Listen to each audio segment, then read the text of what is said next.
presentation. Yeah, very good. First of all, my sincere apologies for the fact that I don't have so much figures as for the economer under us as NICE had. So I hope my presentation will be still, you know, encouraging for you. So again, my apologies for that. Transforming Curaçao, all sector challenges, but also opportunities. As you know, I'm the CEO of TwoBase, used to be RDK. I will explain why we are now TwoBase. And we have been struggling for years already with the refinery. You know, we need to open it, it has been closed, etc. And we can, you know, we can go on like we did the past 10 years or so, but it will not change matters. So what I want to do is first give you a little bit of an overview, what happened regionally and why are we where we are as Refinería Isla, and what is our strategy and vision going forward.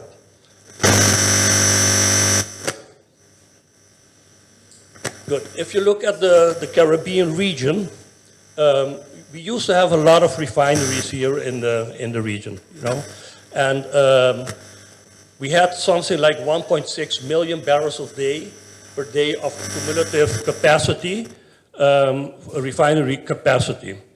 At this moment, we only have 10% left of that full capacity, around 160,000, you know, and if you look why, all the big refineries in St. Croix, 650 barrels a day, our Curaçao refinery, 335 barrels a day, Aruba, 235,000 barrels a day, and Guaracara in Trinidad Tobago, 165,000 a day.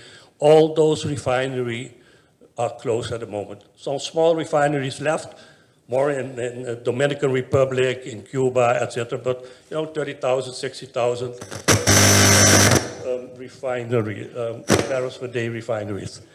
So we were really struggling, and you can ask yourself, okay, what happened? Why is the situation like this? Before I go into that, there is also a new development where there is a lot of output coming from the region. And as you know, Guyana is projecting at the moment 1.2 million barrels a day by 2027.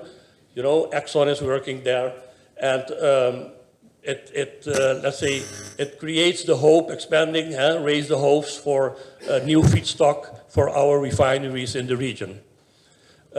We have Total Energy will start production in Suriname by 2028 in Block 58 with a capacity of exploration getting 200,000 barrels a day of crude out of the sea there. Venezuela's crude oil production forecast, which was originally and traditionally always the feedstock for the refineries in the region, is very unstable and uncertain at the moment, right? They used to be, let's say, 20 years ago, Venezuela used to produce like 3.2 million barrels a day, and it went down even to around 400,000 barrels a day, you know, some years ago, and little by little is going up now, with especially the help of US companies like Chevron and Global Oil. They are producing like 25% of the 900,000 is being produced by the Americans. You know, maybe Trump didn't know that, but yeah. And now they are around 900,000 barrels a day. Why are we where we are? And the same counts for Curaçao, actually. You know, the future viability of refineries in the region will be dependent on a couple of factors. First of all, profitability, right? No, everybody is in business to make money. And here we're talking about net refining margins, and they went down very sharply in the past years, and we couldn't compete either with, let's say, with the refineries in the, let's say, the Gulf of Mexico, where they have other types of refineries, what we call the deep conversion refineries, which can make much better products than we can make. Our refineries are so-called mid-conversion refineries, and those products they sell for less, right? So the net refining margins went very down and even to negative, so it's not sustainable. Another factor is what you see is also the ownership and the strategic value of refineries. If you're talking about national oil companies like PDVSA, Pemex, Petrobras, Staatsolie, Ecopetrol in Colombia, their thinking of refineries is different. They have their own crude, and they have like what they call a vertical integration from upstream production, midstream, and then downstream where you sell the products. So even if the refinery midstream part doesn't make money, the whole column makes money, right? And because they want to get their crude out of the ground. But on the other hand, also, they are government-owned refineries, and they look at it less from a profitability standpoint, but also from a standpoint of labor and economics for the domestic market. A big issue at the moment is, of course, the environmental investments, stricter laws and regulations, and especially in the US and Europe, hydrocarbon taxes. I just read a couple of days ago an article. There will be a couple of refineries in the US and in Europe closing, which will lower the refining capacity with 1 million barrels a day more. But globally, nothing will happen because in China and the Far East, around the same number of new refineries will come up. That's probably also because they don't have that strict hydrocarbon taxes, etc., and they have a bigger market. But globally, it's the same number of refineries, the same CO2 uitstoot, etc., what we have. But these are actually very important factors why refineries are closing in the region. Good. Let's look at our own case. As you know, Shell came in the 1980s, left in 85. They left because of the refining margins and the fact that the US was building deep conversion refineries. Yeah, and I remember, and my friend Goye knows it for sure. I was there also at the time working for Shell, but there was negotiations with Shell. Also with PDVSA, because PDVSA produced the feedstock for Shell to lower the barrel dollar, but PDVSA didn't want to do that, and there were no refining margins anymore for that, and I think also for a strategic reason, Shell left because little by little they left the refinery production part of the vertical integration. RDK was established in 85 and PDVSA came in. PDVSA, their contract expired or was not extended in 2020, and the search for the new operator started. Actually, it started in 2013 already, way before, because we already knew that PDVSA, let's say the contract would not be extended. In 2023, we, as still RDK at that moment, we made a roadmap and a strategic plan for the redevelopment of the area, right? And already the thinking was there, it will be extremely difficult to start up the whole refinery. Because most, especially the fuels, diesel, mogas, aviation fuel, there will not be a market and there will not be any net profit for those kind of fuels. Okay, so we said we need to redevelop our premises and assets, and that plan was approved by the Council of Ministers. I must say some 70 stakeholders supported us in that, ministeries, NGOs and other companies, overheidsNV's, they all work together with us in workshops, etc., and we came together with the new strategy plan. It was approved in March 2023, and we're now actually in the execution phase of that. I will show a little bit of that, where we are and what we're doing. 2Base was launched in October 8, 2024, and that had to do with the fact that, and I will show that in a moment, that our focus was always on oil and refining, and now we are expanding our segments and businesses to 4 other segments also, besides oil and gas. So Refineria di Curaçao didn't cover anymore what we were doing, and we needed to, rebrand ourselves. And we are very glad with the name. Also there, a lot of stakeholders helped us in that, and locally and internationally. And the 2 bays, as you know, 2 Bahias, it's the Santa Ana Bay and the Bullen Bay, actually, where we have our operations. Good, our new strategy, let me share that with you. Our vision is, in fact, we believe that the global transition and circular economy are our organization's biggest opportunities to implement new sustainable and green industries.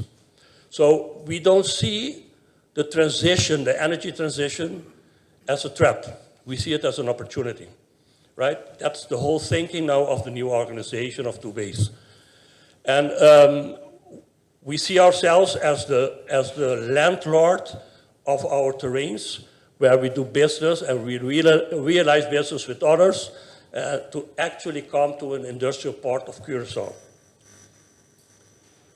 And our mission is, and you're not alone, NASA, we also feel that we are the driving force behind the industrial energy transition, especially, and contribute to building a modern, sustainable value chain, collaborating with other partners. We cannot do it alone. It's extremely big, and we need to work together with that. And we want to then actually gradually repurpose our assets towards durable economic activities, and also stimulating education in that sense. You mentioned it a couple of times, new type of workforce. We're seeing it the same with us. That will be a challenge to build up the new workforce for the future, for our premises. Good, development plan, highlights. Just to give you a little bit of a picture, there you see 2Base. This is our harbor. This is let's say the Schottengat, and there you have Bullen Bay. And we own 80% of the terrains in our harbors, 80, right? That gives us also the responsibility to drive this industrial, let's say, redevelopment. That's a lot. It's around 700 hectares, which we own, 510 in Schottengat and around 170 in Bullen Bay. If you compare it to the other ones, all the rest, they together have 20%. So it's huge. As I said, we did a strategy exercise with a lot of people, and we came up with a new strategy and a new roadmap, and where we, in fact, identified several new segments for the future, right? The one which is still very important is the oil and gas sector, right? But there we will not be focusing on production of hydrocarbon fuels anymore, because there is no future for that.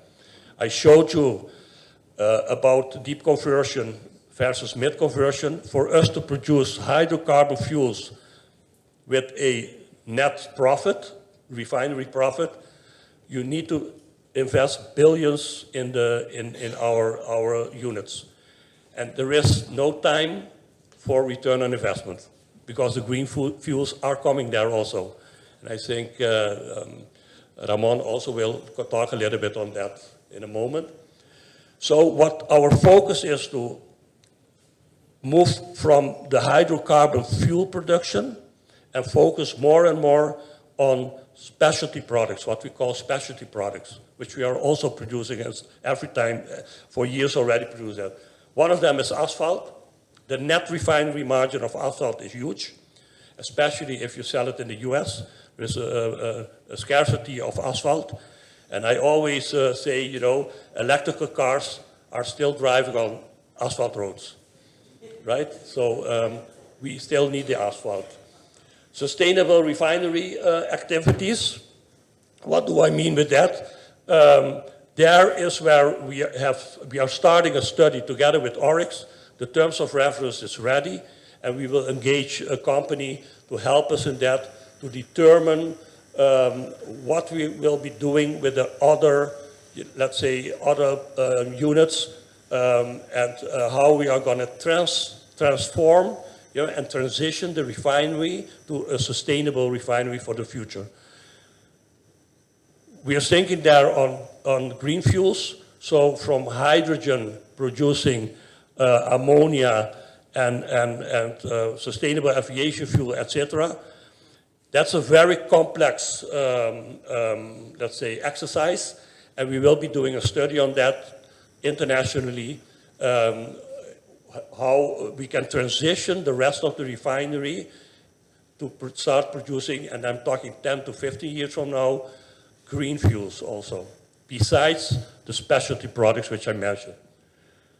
And another part will be storage and blending facilities, especially with upcoming Guyana and Suriname. We see there a possibility for more storage and blending. Sustainable energy and resources, ports and logistics, light industry and foods, island needs. Those are 4 new segments which we never did. We always had only one tenant, PDVSA, Refinería Isla. Now we hope to have, in a couple of years, 10, 15, 20 tenants on our terrains, doing several of these businesses. Sustainable resources is the hydrogen value chain, which we are working together also with other stakeholders. Biomass and waste value chain, building large solar parks. We are very busy with that at the moment, with our local friends here producing electricity. And also we want to, and it's part of our mission also, to educate and create and develop a new workforce. So we will be focusing a lot on innovation and innovation centers for the future.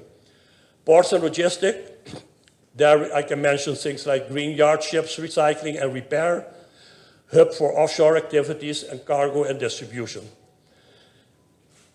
I think it's important to mention there also, and we are starting the activities, commercial activities on that. We are seeing huge opportunities with Exxon and Total in Guyana and Suriname to be of service for them, right? Those 2 countries, they don't have the infrastructure we have. We have built that infrastructure in the past 100 years. And we see big opportunities in servicing those companies, those blue chip companies, to do their repairs, if they, etc., and their warehousing in Curaçao. And we are actually now in talks with them and exploring that for the future. It will be a huge opportunities, because imagine we have a mechanical shop at the moment who used to fix motors and pumps, etc., of the refinery. But now we need to, you know, service them also for Guyana and Suriname for the offshore drilling activities. So that's a big opportunity we are working on as part of the ports and logistic part. I must say, we are very glad, and I can mention it, Oryx has a new general manager here on the island, Ross McFarlane. Ross is somebody with a huge experience. He is heading the Oryx organization here, And he came from Guyana. He was the Exxon manager in Guyana. He worked in Iraq, around the world, 30 plus years. And together with him, we are exploring and developing this strategy. You know, it's something he thinks also is very important. Light industry and foods, there I want to mention high-tech food farming. As we speak now, actually we are discussing with a consortium of European companies to start, let's say, a high-tech food farming activities here on the island, part of the west side of our terrain. And then what we call island needs, those are things like recycling, waste management, and solar and e-mobility, right? Okay. Just to show you our roadmap for the redevelopment, I just mentioned what the huge challenge we have with the transition of the refinery itself. But if you look at, I will show you in a moment, we have chopped off like 30 to 35% of the terrains from the refinery premises. And we will start redeveloping those. And that will keep us busy for the coming 25 years. And you say, well, 25 years, that's a lot of years. We looked around the world, and we are not the only refinery in the transition phase. You know, you see it in Europe, in the US, and everywhere. And you're talking about a period of at least 25 years to transition and build a new industrial area in the Schottengat. Okay? We started, as I mentioned, we developed the plan in 2022, which was approved in March 2023 by the government. We have built a new organization. RDK became 2base, but already with new skill sets. You know, we are hiring new people with new skill sets, and we will continue to do that to help execute the plan. Of course, we can do it alone, so we need to cooperate with governments, entities, and other stakeholders. Environmental is a huge challenge for us. As you know, there's a lot of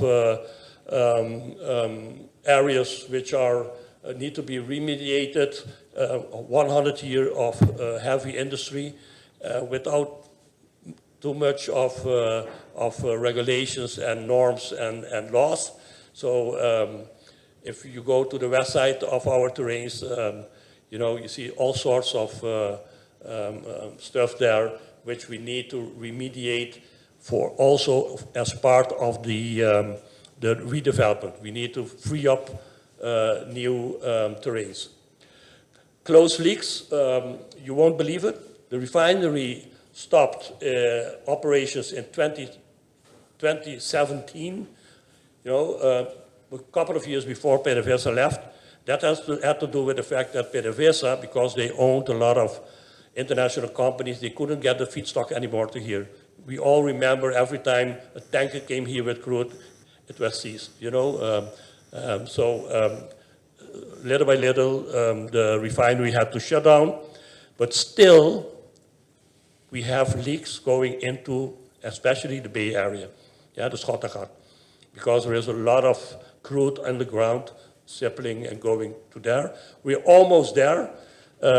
We invested quite some money as 2base to do that, but it was very necessary because several ships were, let's say, yeah, they got crude and other vervuild, and we had a problem, and the havenmeester also attended us on this. You know, you need to fix it. We will be working also on groundwater remediation and the Schottengat Bay remediation in the future. A new part of us is commercial, very important. You know, we need to go out there and look for new business and new tenants, right? And we are very busy with that at the moment. We have a strategic alliance with the Port of Rotterdam, and one of the directors of the Port of Rotterdam is now a director with 2base. and responsible for the commercial part. And spatial and infrastructure, we need to do a lot of infrastructure work and investment in that to make it attractive for new tenants, etc. Right? Nieuwe kaders, chatties, roads, communication infrastructure, etc. At this moment, there is a figure, we need to adjust it every time, but it's around 300 million in the coming 10 years, which Toebase will invest in modernizing the infrastructure and making it attractive for businesses to come here. Good. If you look at the redevelopment areas, it's, as I said already, it's actually the first, it's the green parts. You know, I showed you in the previous sheet, the Schottengat area, refining area. So on the west side and the east side of it, the green part, we knocked that off from the refinery area, and there we are at the moment busy with the redevelopment of that area. And little by little, also, I already said that the refinery part itself, the red one, will also transition in the coming years, right? And I think, I'm sure, that the footprint will become lesser and lesser. And the same for the Bullen Bay. On the east and west side, we start, and we will be redeveloping with new businesses to establish there. So in total, around 225 hectares of terrain we will be redeveloping at the moment. Good. Just some projects. We are at this moment, if you drive along the Nijlweg, you will see it on the east. There is we are building developing an eco-industrial park, you know, and that is this, right? You have the Nijlweg there, but let me try to go back. The dry dock there, where we want to, we're having the discussion to have there a ship repair cluster together with Damen and others. And the high-tech food farming, where yesterday we signed an MOU with a conglomerate in Europe to start building that. That's a huge project. At the end of the day, when we're ready, we will produce, or they will produce a lot of food, you know, in high-tech vertical with also Kassen. And they're talking about 150 to 200 employees there, of people working there. Yeah. So, so that is. These are the UN Sustainable Development Goals, and what we actually, the result of Toebase transition development, is to diversify our economy, right? Come up with more activities on our terrains, create more jobs. Right, we used to have 1,000 direct jobs and around 1,000 indirect jobs, subcontractors. We think we can create much more jobs than that on our terrain, because if you have 700 hectares and only 2,000 people working there daily, how much is that? It's not even three people working on 1 hectare in one of the most strategic harbors in the region. And if you compare us, for instance, with the Port of Rotterdam, there are like 20 times more people working per hectare there. So we're not doing a good job. Increase GDP, increase foreign exchange, and by doing that, indeed, reduce poverty. We talked about quality education. Somebody working in the refinery or in the industry we're talking about, they earn like 3 times more than somebody working in the hotel sector. Punto. Right? So we need that middle class. It's gone. We lost a lot of people, a lot of engineers left the island. We need to get them back. And we talked about remediation of historic water and soil pollution. So these are actually the results of our transition development. This was actually the last slide with the content. Sorry, thank you.